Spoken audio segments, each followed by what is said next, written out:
Me again. So I'm just going to do some basic overview and introduce you to the next paper. And I have read that a best length for a video is 8 minutes, and I don't know if I'm going to really make it. So if you're getting tired, do some jumping jacks, take a break, come back, and I might do that too one of these times. So as of creating this video, I've read your introductions to each other, and I see how many of you, if not all of you, have something in common: international school, international travel or origins, loving your pet, participating in sports, playing a musical instrument, and most importantly, love of learning. So you're a really impressive group of people. I hope we can figure out ways to interact as the semester continues, and if you have ideas, please let me know, okay? We have some wiggle room and flexibility. I noticed that many of you didn't say your hobby was scrolling Twitter, so good for you, because I feel like that's something I do too much. So I look forward to reading your COVID diaries, and I will post them if you give me permission so you can read each other's. And I just wanted to let you know that the Numb video really spoke to me as I saw how the filmmaker was overwhelmed by emails while trying her best to keep up and while also experiencing a loss of identity. So I know things have gotten better for us. We can see our friends, engage in our interests more. We've created new interests. But I don't want to overwhelm you with emails, and I want to use the class Quora to answer questions from me and among each other. I don't know if that's going to work. But anyway, I'm holding back from the oops, I made mistakes emails too many times per week. So just a few logistics. I'm setting up Mondays and Tuesdays as office hours. 11 to 12 will be regular office hours when you'll have to wait. Like if actually you were in my office, you'd have to wait if someone else is in there. So I'm not exactly sure how this is going to work, but there is a waiting room. But from 12 to 1, it's basically open to anyone who wants to talk to fellow classmates. I don't know who's going to show up. Totally open, totally optional. Okay, so that could be a group talking about the text if you feel like it, every Monday and Tuesday from 12 to 1.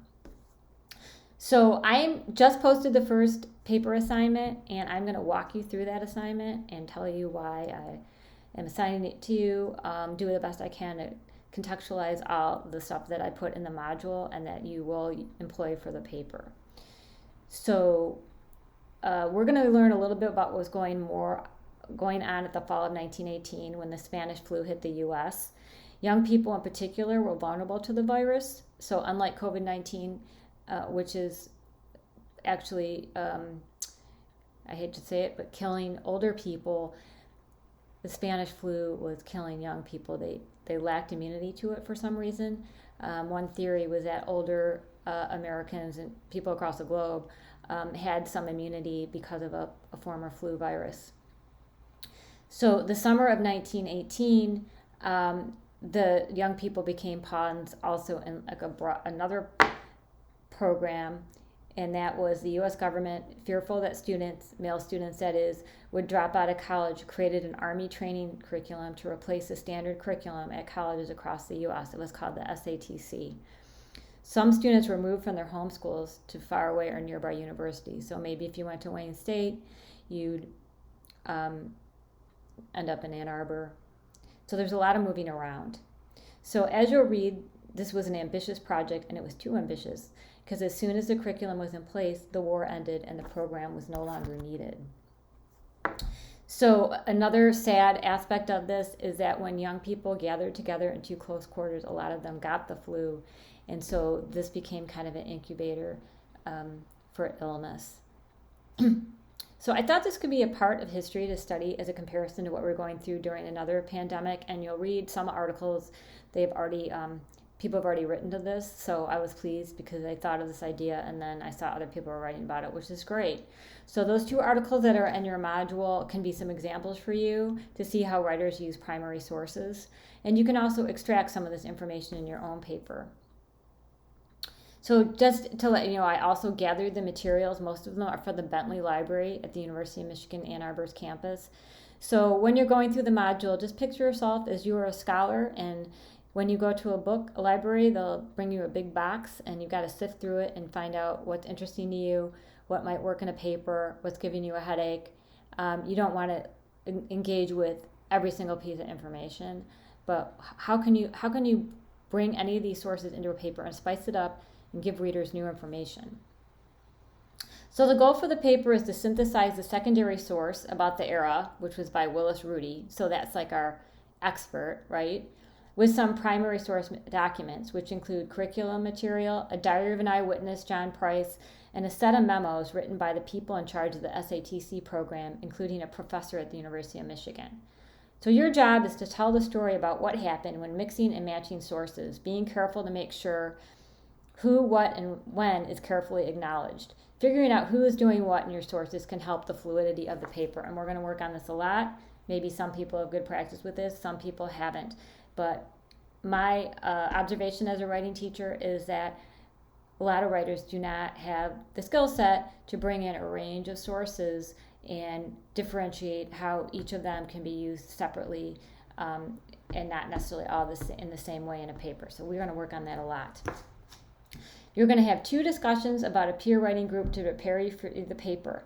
As with all of your papers, the structure of the paper is up to you. So not everyone is going to be used to this or like it, but I think it will benefit you as a writer in the long run. The paper should include the reference to at least 2 primary sources, the diary, memos, the curriculum, to try your hand at this endeavor. The point is to challenge you to undertake something you might not have done before, and you will not be punished for any mistakes because I'm going to give you feedback. These are all practice, and at the end of the semester, you'll have a chance to revise a good portion of your papers. I've created a guide to the module, which I may or may not do for the next paper. So I'm just going to go over that module right now, technology willing. Here I go, and also it's very clunky right now because it takes a while for these examples to load, so bear with me here. So here I'm going to go to the module. Here's the paper. I have the guide. I'm just going to be the guide right now. Oh, really? Seriously? Okay. Okay, so guess what? I'm not going to open each one of these. I'm just going to tell you what they are. Okay, so this is the secondary source by Willis Rudy. So he describes the Student Army Training Corps invented by the U.S. government to turn universities into military training compounds. He also gives examples of college faculty being manipulated by the Times to support the war and perhaps abandoning their integrity to do so. And so this is going to come up later when we study the U.S. suffrage movement during the time period and see how the World War II really affected communication, and it led to censorship and maybe groupthink. So the page numbers are cut off in most places. Just do the best you can. This is an article by John Price, and actually the diary of John Price, and he was an eyewitness. At the time, he was a sophomore at Denison University. He caught the flu, and he also was in the S.A.T.C. So we're going to use his diary again, and you're going to get probably sick of him. But it really does show how the conflation of the flu and also the S.A.T.C. as it was experienced by one person. And it also has a little bit of comic relief. You see that he survived, not to give it all away. So these are 2 articles written by writers and historians, and they are kind of doing the paper that I had planned, which I was pleased that these articles came up in the past month or 2, and they're using sources, primary sources, to write about what happened in the fall of 1918, particularly at the University of Michigan. And they do mention the S.A.T.C, and they do actually use primary sources. So these are good examples. These are examples for you, but they also are, you can use this information and you can repurpose some of the things that they've said and sources that they use. For example, they quote from the Michigan Daily. They quote from some of the things that the president said, the president of Michigan said at the time. So these are doing double duty, triple duty really, examples, data, and then also you can get information from them.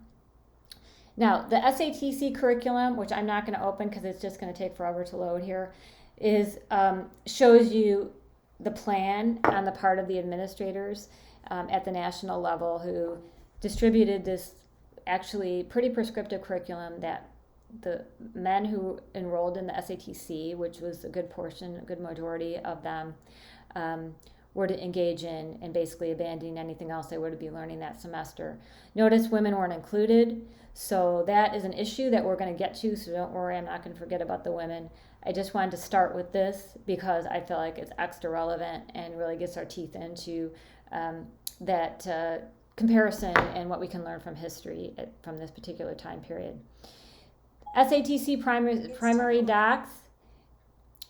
This is a set of memos written by college professors who were in charge of the S.A.T.C. and members of the U.S. government who were administering the program. So if you've ever read an epistolary novel and you see how text can tell a story, you can really see how the story unfolds with these memos, where the attitude about this program was changing as the people who are administrating it realized that the war was ending. So in some ways it can be a little bit funny, even though there was some tragedy, a lot of tragedy in this project.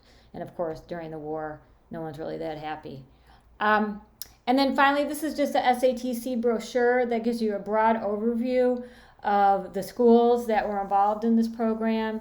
And again, showing the ambitious aspect of this program and how history can teach us a little bit about how it repeats itself, but also some people in the past might have been smarter than us. Some people in the past might have been dumber than us. One way to think about the past is they're just somebody with the past itself is something we need to understand, and the actors in the past are people we need to understand, not judge. Like, what were you thinking, right?